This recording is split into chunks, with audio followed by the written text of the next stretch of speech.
सखर ख़बर ॾींहुं त सखर पुलिस 57 ॾींहं गुज़रण बावजूद शहीद जान मोहम्मद मर जे कातिलनि खे गिरफ़्तार करण में नाकाम बणिजी वई आहे। अव्हांखे ॿुधायूं त शहीद जान मोहम्मद मर जा कातिल कचे में मौजूद हुजण बावजूद पुलिस कख भञी बीणो न कयो आहे।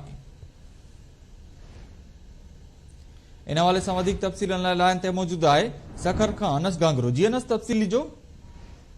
जी बिल्कुल, काविश केटी न्यूज़ जे ब्यूरो चीफ शहीद सहाफ़ी जान मोहम्मद महर जे क़त्ल के 57 ॾींहं गुज़री चुका आहिनि, लेकिन 57 ॾींहं गुज़रण जे बावजूद जेके मुख्य कातिल आहिनि मेन उहे गिरफ़्तार न आहिनि थी सघिया। पुलिस पारां हिन वक़्त ताईं कातिलनि खे गिरफ़्तार न कयो वियो।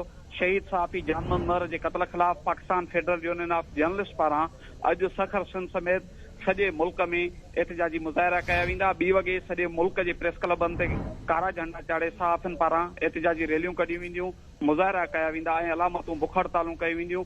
शहीद सहाफ़ी जान मोहम्मद महर जे कातिलनि जी गिरफ़्तारीअ जी घुर कई वेंदी। PFU जे सदर अफ़ज़ल भट्ट, जनरल सेक्रेटरी अरशद अंसारी ऐं फिनांस सेक्रेटरी लाला असद पठान पारां जारी कयल पधिराईअ जे मूजिबि अॼु सखर सिंध समेत हैदराबाद, कराची, मीरपुर ख़ास, लाड़काणो, खैरपुर, शिकारपुर, कंदकोट, कशमोर, जैकबाबाद समेत मुल्क जे चइनी सूबनि में Pakistan Federal Union of Journalist जे सॾ ते SUJ, KUJ तोड़े Punjab Union of Journalist, Islamabad Union of Journalist, Rawalpindi Union of Journalist तरफ़ां जेके कातिलनि जे गिरफ़्तारीअ लाइ एहतिजाजी मुज़ाहिरा कया वेंदा ऐं प्रेस क्लबनि ते कारा झंडा चाढ़े शहीद सहाफ़ी जान मोहम्मद महर जे कातिलनि जी गिरफ़्तारीअ जी घुर कई वेंदी। 57 ॾींहं गुज़रण जे बावजूद निगरान हुकूमत तोड़े IG सिंध पारां शहीद सहाफ़ी जान मोहम्मद महर जे कातिलनि जी गिरफ़्तारीअ लाइ कयल वाइदा तोड़े ॾिनल दिलासा ऐं वरतल मोहलतुनि ते बि जेको आहे सो अमल न थी सघियो।